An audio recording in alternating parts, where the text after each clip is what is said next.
What's going on, guys? Welcome back to the channel. Before we get started, make sure you like and subscribe, and we're gonna get right down to it. As I look across my gym right now, I see a bunch of pieces of gym equipment that I need to put together. So until that's done, I wanted to do a little sit down with you and talk about some stuff. Specifically, what we're gonna go over today is the topics of gymflation, science-based lifting, and some ideas sort of that I had about why we are where we are currently in the fitness industry and social media and stuff like that. So, just to get started, you may be wondering, what's gymflation? So gymflation or gym inflation is the progression of what people look at as an impressive physique now versus what they did, 5, 10, 15 years ago. And what we have is, if you go back in your Rolodex a little in your mind, depending how old you are, I'm 37, I'll be 38 next month. I remember a time before social media and YouTube and stuff like that. Back when I started lifting and I was talking to people on bodybuilding.com forums and stuff like that, people were always looking at like the pinnacle of physiques being like Brad Pitt in Fight Club, obviously bodybuilders and stuff like that, but people had this idea in their mind of what was an achievable physique or what needed quote unquote gear use or anything like that to get. Now, fast forward to now, you have YouTube, Instagram, Facebook, TikTok, with this explosion of influencers with physiques that range from like, do you even lift, all the way up to, some sus, IFBB pro level amateur lifters, right? People who say they're natty or, will tell you that they're on gear. Now, the first thing you have to understand, one, is the amount of manipulation that can go into photos and video to make someone appear bigger with angles and lighting is like off the charts. And unfortunately, this is something that impacts especially young people really bad, really negatively. When I used to go to the gym, there would always be some young guys there that were taking pictures and doing all that stuff, which is whatever. It is what it is. It's not my cup of tea in a commercial gym to be doing stuff like that. Some of them actually, I think, have pretty big accounts. But you have this generation that is chasing dopamine by, sharing their pictures online and stuff. So you kind of get people who are willing to do whatever it takes to get the accolades of the physique that they've achieved or that they portray online. Now, what you see isn't always what you get because of the lighting and angles and stuff like that. Like, for example, in my basement gym right now, if I hit an angle properly with the right lighting in here, I can look more striated, I can look bigger, or I can look smaller. I can tell you that in real life, when I walk into some place, it's not like I'm some muscle-bound bodybuilder, but to the general population, I'm bigger than most people that are just walking around every day.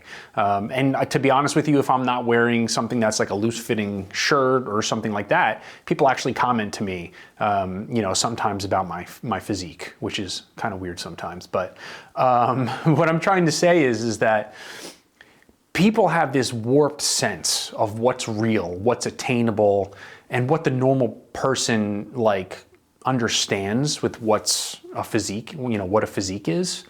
And I think a lot of it has to do with social media, because I think if people weren't sharing all these photos trying to get clicks and look for a way to become famous basically by their physique and their content, you'd have a lot of people that aren't even chasing some of this stuff because there wouldn't be that gratification of dopamine hits. Now, the other aspect of this has to do sort of with the science-based lifting and also into, like I was mentioning, YouTube and things like that. Now, when it comes to YouTube and the science-based lifting, I think something that we have to understand, and again, younger people are not going to understand this because they weren't around during a time without these platforms. There was a time where you could not get any information other than just baseline, basic information without going to a source, which would be someone who had hands-on experience in the real world, or maybe you could find someone online, but not on the platforms that they have now with Instagram and YouTube and things like that. So there's sort of like if you look at a line of progression, it used to be that you had to experiment and go across this line of progression, and then finally, if you figure it out, then boom, you have this explosion of progress. But what you have now is you have a person who's starting a journey, you have an end result, and they're almost able to circumvent a lot of the trial and error and stuff because of the internet and the information that's available to them. And because of that, what someone used to take a certain period of time to learn, all of a sudden takes a much shorter period of time to get that same knowledge because it's available. I'll give you an example. So for the longest time, since I was a teenager, I played guitar. Loved it, played hours every day. I don't play as much anymore, but when I was growing up, there were like some phenomenal guitar players. In your community, there'd be like one or two like really killer guitar players. And now, you're having a much higher level of playing because people have more access to information that they couldn't learn just by trial and error. So it sort of circumvents a lot of what would sort of be like, I don't want to say gatekeeping, but they were inadvertently sort of kept out from reaching their goals because they just didn't have access to the information that clicked to give them the experience or access to someone else's experience. So what we see now is that people in the lifting community also have access to more information, and people are hitting sort of plateaus and things like that sooner, which is not a bad thing. That's cool. But then people sort of start to think that that is the norm for most people, that they're able to achieve these things. And then you see people that don't even look like they lift, and they're doing the same thing, and they don't realize that one, someone may be genetically superior to them. They could be taking gear, they could be taking SARMs, they could be doing something. And then you get into the community of science-based lifting that sort of takes an obsession or takes this analysis to a whole new level where people have access to all this information, but they have really no hands-on application of it to themselves that's showing the progress. So someone maybe is lifting for a short period of time, is applying some of this science-based lifting stuff, but they don't even look like they lift. All right, so what you have is like a false equivalency of like, I have all this experience in my mind because I've learned all this information. Well, now let me go critique this IFBB Pro so it can go viral and people can give me clicks and likes because I tore someone's technique apart because of something they did. Meanwhile, all of the proof is in that person's physique, you know, that they've been able to grow, and whether naturally or gear or whatever, you know, have achieved that look, that experience that they're getting. Now, the problem that I see coming out of all this is that people have this expectation, and I think it's a lot more new gym goers. They have this expectation as of either something that they think is achievable because of pictures they see online, which may not be genetically achievable to them, or there's this closing of a window where people think 15 years of progress, they're like, yeah, man, I got that in a year. And I'm sorry, like, you didn't. Okay, you may have some good size, whatever. I don't know what you're doing. It's not for me to judge. I don't really care, honestly.